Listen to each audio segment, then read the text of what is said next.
आज की शाम हम एक और शैतान के काम करने के तरीके को देखेंगे या उसके विरोध करने के तरीके को देखेंगे जो वो परमेश्वर के और यीशु मसीह की कलीसिया के विरोध में करता है। और जिस बात से हम रूबरू होने जा रहे हैं मैं बताऊंगा वो है स्पिरिट ऑफ एंटी क्राइस्ट। हमें पहला यूहन्ना के एक अध्याय में जाना होगा जहां ये मुख्य तौर पर दिया है। फर्स्ट जॉन दूसरा अध्याय और 18वीं आयत से हम शुरू करते हैं। पहला यूहन्ना 2:18। हे लड़कों, ये अंतिम समय है और जैसा तुमने सुना है मसीह का विरोधी आने वाला है और उसी के अनुसार अब भी बहुत से मसीह विरोधी उठ खड़े हुए हैं। इससे हम जानते हैं कि ये अंतिम समय है। अब ध्यान दीजिएगा, मसीह विरोधी की आत्मा का चलन इस तरह से पकड़ में आ रहा है जैसे जैसे हम युग के अंत की ओर जा रहे हैं।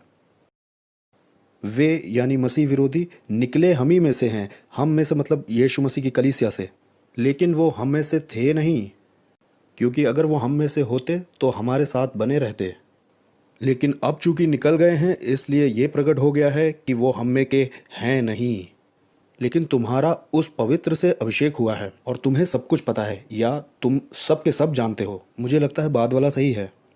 मैंने तुम्हें इसलिए नहीं लिखा है क्योंकि तुम्हें सच पता नहीं है, बल्कि तुम्हें पता है कि कोई झूठ सच की ओर से नहीं होता है। झूठा है कौन? केवल वो जो यीशु के मसीह होने का इनकार करता है।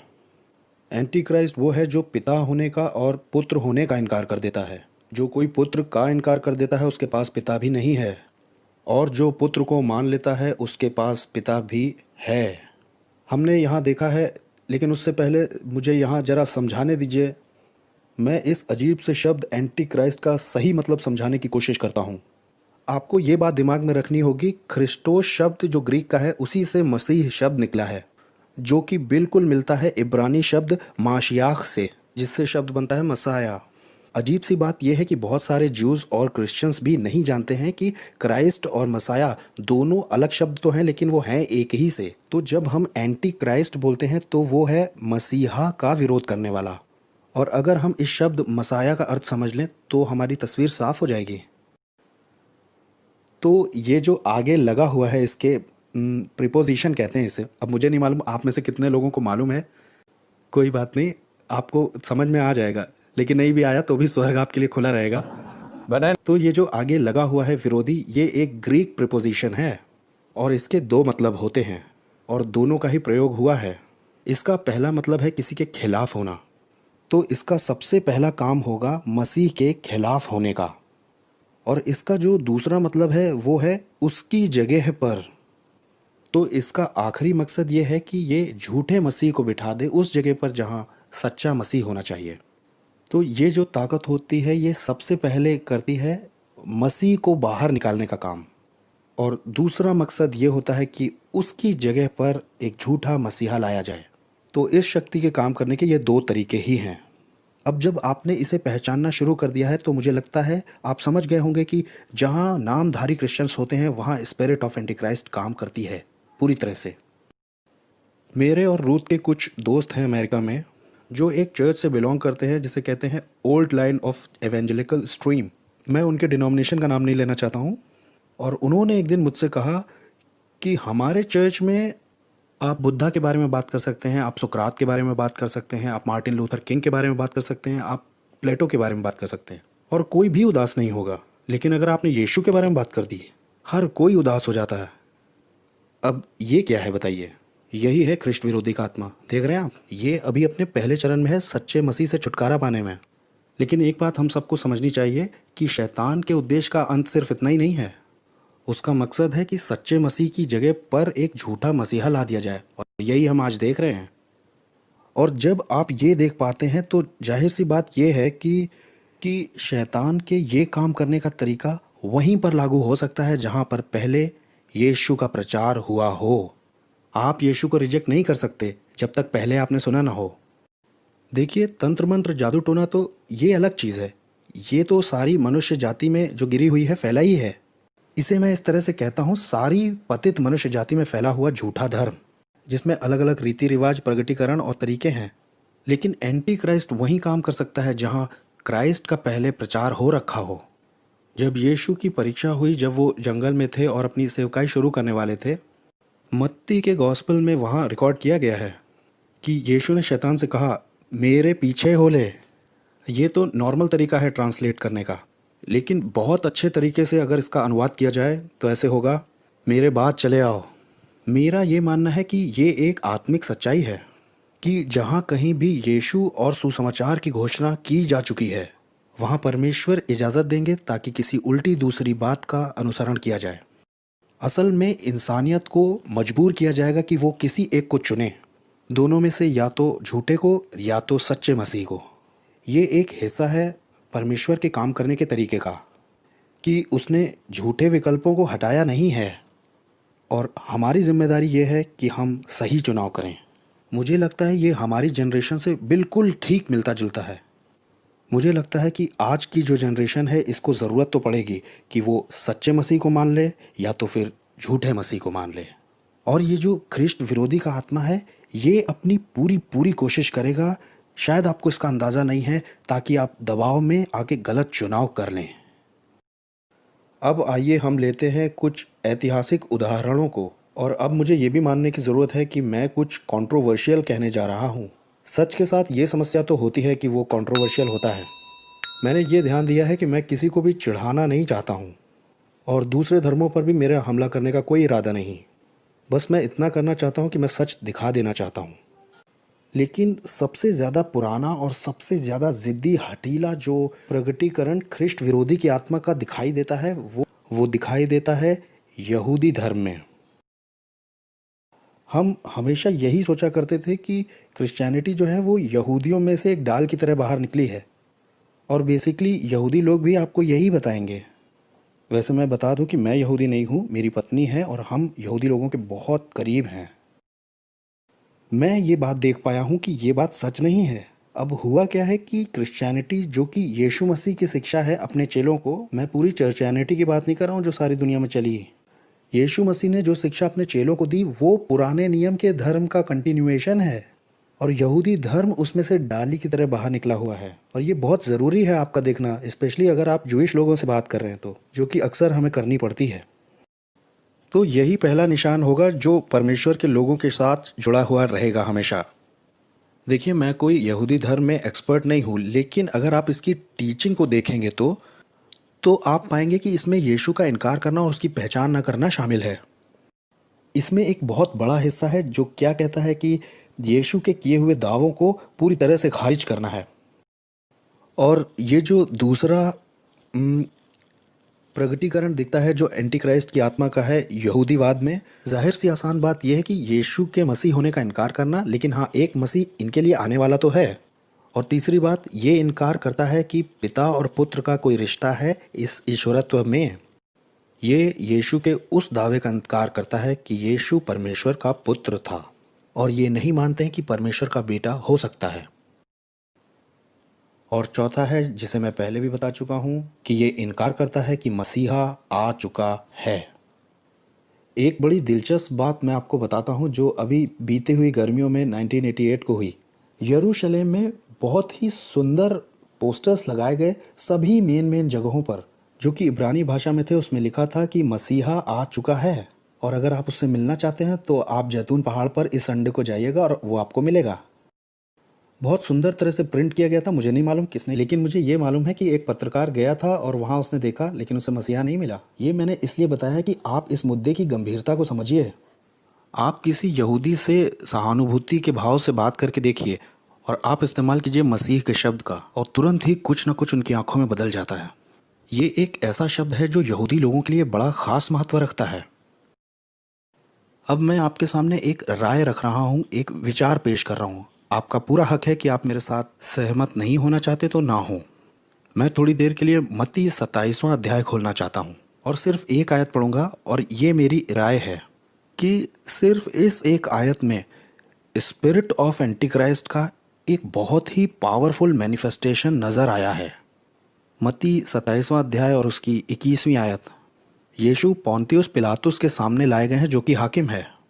पिलातुस ने देखा कि यीशु में कोई गलती नहीं है, और यहूदी अगुए पीछे पड़ कर के बहुत दोष पे दोष लगा रहे थे, और उन्होंने पूरी यहूदी भीड़ को भड़का दिया यीशु के खिलाफ। हमें ये बात भी दिमाग में रखनी है कि इसी भीड़ में वो लोग भी होंगे जिन्होंने एक हफ्ता पहले उस भीड़ में यीशु का स्वागत किया था यरूशलेम में। रास्ते में खजूर की डालियां डाल के इन्होंने कहा था, धन्य है वो राजा जो यहोवा के नाम से आता है, जो कि इस बात को दिखाती है जिसे हमें इग्नोर नहीं करना चाहिए कि मानवता बहुत ही चंचल है। इन्हें एक हफ्ता भी नहीं लगा अपने व्यवहार को पूरी तरह से पलटने में। लेकिन मैं ये मानता हूँ कि ये उन लोगों का नेचुरल रिएक्शन तो नहीं था। मैं ये मानता हूँ कि एक बहुत ही भयानक आत्मिक जंग चल रही होगी आत्मिक स्थानों में, और दुर्भाग्यपूर्ण ख्रिस्ट विरोधी का आत्मा जीत गया। और ये था जो वहाँ हुआ था। हाकिम पिलातुस यीशु मसीह को बाहर लेकर के आता है और कहता है कि मैं तुम्हारे लिए हर साल इस समय एक बंदी छोड़ देता हूँ, तो क्या मैं यीशु को छोड़ूं और या मैं बरअब्बा को छोड़ दूं? बरअब्बा एक राजनीतिक आंदोलनकारी था और एक हत्यारा था और एक उग्रवादी था। उसने कभी किसी के साथ कुछ अच्छा नहीं किया था। और वहीं दूसरी तरफ यीशु, जिसने कभी किसी का कोई नुकसान नहीं किया था, उसने हजारों को चंगाई दी, हजारों को आशीष दी और हजारों को खिलाया। वहां उनके पास कोई भी सही कारण नहीं था कि वो यीशु के विरोध में जाते। वहां किसी तरह का कोई लॉजिक नहीं था। वहां एक आत्मिक शक्ति थी जो काम कर रही थी। और मेरे हिसाब से सबसे मुख्य आयत यही है, मत्ती 27:21। हाकिम ने पूछा, यानी कि पिलातुस ने उस भीड़ से जो कि यहूदियों की थी, पूछा, इन दोनों में से तुम किसे चाहते हो कि मैं तुम्हारे लिए छोड़ूं? यहाँ पे इज़राइल जो है ये एक तरह का उदाहरण है जो दुनिया के साथ होने वाला है। मतलब मेरे हिसाब से मेरा ये विश्वास है कि पूरी मनुष्य जाति के सामने ये सवाल तो आएगा ही, इन दोनों में से कौन? तुम्हें यीशु चाहिए, एक चंगा करने वाला, बचाने वाला, या एक धर्मी? और या तुम्हें बरअब्बा चाहिए जो एक दुष्ट आंदोलनकारी है और हत्यारा भी है? एक तरह से ये भी कहा जा सकता है कि बरअब्बा जो है वो एक तरह का एंटी क्राइस्ट है। और उन्होंने चुना, किसे चुना उन्होंने? बरअब्बा को। और सुनिए, उनकी ओर उंगली मत उठाइए। आइए हम सतर्क होते हैं कि जब ऐसा समय आए तो हम यही गलती ना करें।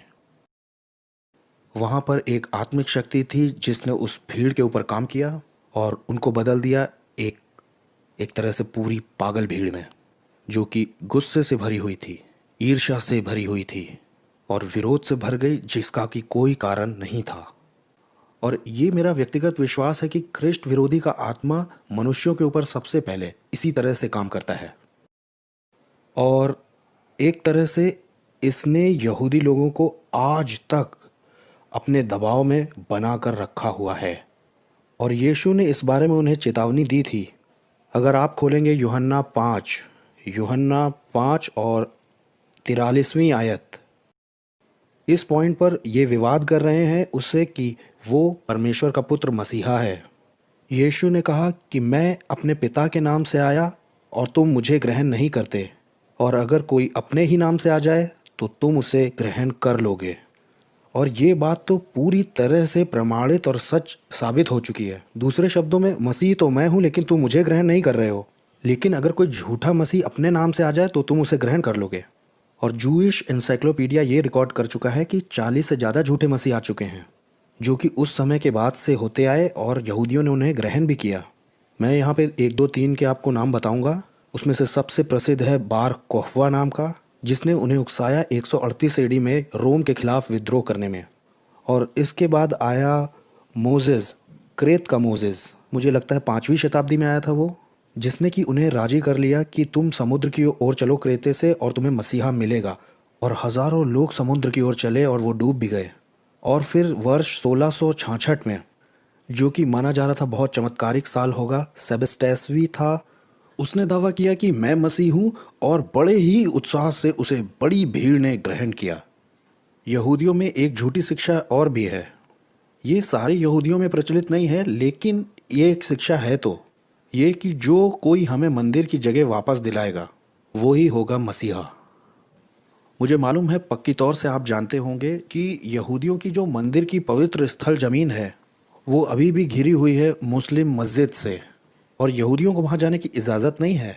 भले राजनीतिक तौर पर वो पूरा क्षेत्र उन्हीं के कब्ज़े में आता है। और मैं व्यक्तिगत तौर पर यह मानता हूँ कि अगर कोई राजनीतिक व्यक्ति खड़ा होता है और हस्तक्षेप करता है मिडिल ईस्ट में, और वो किसी भी तरीके से वो रास्ता खोल दे जिससे वो लोग अपना मंदिर बना सके वहाँ, और वो लोग उसका आदर करेंगे बड़े उत्साह से मसीहा मान के, और वो अपना प्रभाव पूरी दुनिया के यहूदियों के ऊपर डाल देगा, और मैं पर्सनली ये सुझाव देता हूँ कि ये समय ज़्यादा दूर नहीं है। ठीक है, आइए अब हम देखते हैं ख्रिस्ट विरोधी के आत्मा का एक बहुत ही महत्वपूर्ण प्रकटीकरण, और इसके बारे में जानकारी रखना हमें मसीह होने के नाते बहुत ज़्यादा ज़रूरी है इस वक्त। ये है इस्लाम, जो कि नाम है मोहम्मद के बनाए हुए मज़हब का। इस्लाम का अर्थ होता है सिद्धता या पूर्णता या पूर्ति हो जाना।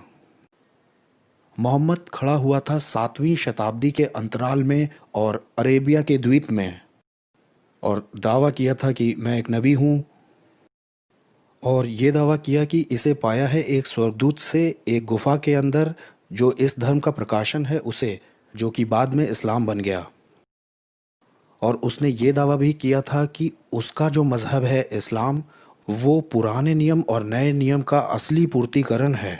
उसी ने ये दावा भी किया कि असली इंजील को क्रिश्चियंस लोगों ने बदल दिया है और वो इस्लाम के ज़रिए से उसे वापस ला रहा है। और ये मोहम्मद के कुछ बुनियादी दावे हैं। उसने पहले ये विश्वास किया था, क्योंकि उसने मूर्ति पूजा को रिजेक्ट किया था और क्योंकि उसने मसीहों के भी दावों का इनकार किया था, उसको लगा कि यहूदी लोग उसका अनुसरण करेंगे, लेकिन वो निराश हुआ। तो जब उन्होंने उसे फॉलो नहीं किया तो वो उनका विरोधी हो गया और उन्हें सताने भी लग गया। अब आइए देखते हैं इस्लाम की कुछ शिक्षाएं। व्यक्तिगत तौर पर ये मेरी अपनी राय है, आज के वर्तमान समय में इस्लाम सबसे ज़्यादा भयानक और ताकतवर शक्ति है जो परमेश्वर के सच के विरोध में काम कर रही है इस दुनिया में। और दुख की बात तो ये है कि आज यहाँ वेस्ट के बहुत सारे मसीहों ने या तो गलत समझा है और या तो कम आंका है इस्लाम को। अगर इसे एक बार सत्ता का अधिकार मिल जाए तो ये सबसे पहले तो कुचल देंगे यहूदियों को और दूसरे नंबर पर कुचलेंगे मसीहियों को। जितने भी मुसलमानी देश हुए हैं बीती शताब्दियों में, वहाँ क्रिश्चियंस और यहूदियों को ये टाइटल दिया गया है दिमी नाम का, जिसका मतलब होता है सेकंड क्लास लोग। इस्लाम को ये बात जमती है कि कुछ लोग ऐसे आसपास होने चाहिए ताकि उन्हें नीची और तुच्छ परिस्थिति में रखा जा सके और लोगों को ये दिखाया जा सके कि इस्लाम कितने उच्च कोटि का है। रूथ और मैं पाकिस्तान में थे 1985 में गॉस्पेल को प्रीच करने के लिए। एक जो चीज़ हमारे साथ की गई, हमें वहाँ पर ले जाया गया जहाँ पर जूइश कम्युनिटी के, माफ़ कीजिएगा, क्रिश्चियन कम्युनिटी के लोग रहते थे कराची में। और मुझे अभी भी याद है जो भयानक फिजिकल बीमारियों की समझ मुझे मिली जब मैंने देखा गंदगी को, गरीबी को, जो वहाँ उनकी गिरी हुई स्थिति थी। उन लोगों ने सड़कों के ऊपर गटर खुले छोड़ दिए थे, वो वहाँ खुले में पेशाब करने जाते हैं उस तरफ। और ये तस्वीर थी जो कि पाकिस्तान के लोगों को दिखाई जा रही थी क्रिश्चियनिटी की। ये उन्हें अच्छा लगता है, समझ रहे हैं आप? वो उन्हें पूरी तरह से बाहर निकालना नहीं चाहते हैं, वो बस ये दिखाना चाहते हैं कि क्रिश्चियन से मुसलमान कितने ऊंचे दर्जे पर हैं। मिसाल के तौर पर मुसलमान कभी भी लैट्रिन साफ़ नहीं करते, तो पाकिस्तान में सारे लैट्रिन साफ़ करने वाले क्रिश्चियंस ही हैं। मूल रूप से पाकिस्तानियों का क्रिश्चियनिटी के लिए ये दर्शन है, और ये अनगिनत उदाहरणों में से सिर्फ एक उदाहरण है कि कैसे यहूदी और क्रिश्चियंस पूरी तरह से दबे, कुचले और दीनहीन माइनॉरिटी हैं ज़्यादातर इस्लामिक कंट्रीज़ में। एक क्रिश्चियन का कसम खाना माना नहीं जाता है इस्लाम में। एक क्रिश्चियन अगर सबूत दिखाए मुसलमान के खिलाफ तो वो भी नहीं माना जाता है। ये बात सच है कि इस्लाम आज तक इतनी किसी बड़ी बात का दोषी नहीं हुआ है जैसा कि होलोकॉस्ट था, लेकिन इसका 1300 साल का एक लंबा रिकॉर्ड तो है जिसमें कि क्रिश्चियंस का दबाया जाना और सताया जाना दोनों ही शामिल हैं।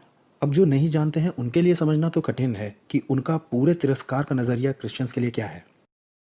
आप देखते हैं कि हम जिन चीज़ों का सबसे ज़्यादा विरासत के तौर पर या रिवाज के तौर पर आदर करते हैं, जैसे कि दया करना या माफ़ करना, मुसलमानों के लिए ये कमज़ोरियां हैं। आप देखिए इस वक्त जो मिडिल ईस्ट की सिचुएशन है, यहाँ वेस्ट के पॉलिटिशियन जो हैं, भले वो क्रिश्चियन नहीं हैं, लेकिन उनका नज़रिया देखिए, क्योंकि उनका बैकग्राउंड वही था। ये बात करते हैं दया की, शांति की और माफ़ करने की, लेकिन मुसलमानों के लिए नॉनसेंस बात है। मुसलमानों की ये सोच है कि बदला लेना सबसे पवित्र काम है। मैं बस ये दिखाना चाह रहा हूँ कि ये दोनों बिल्कुल अलग ही आत्माएं हैं और यहाँ है, क्योंकि इसे हर बार नॉर्मली नहीं ले सकते।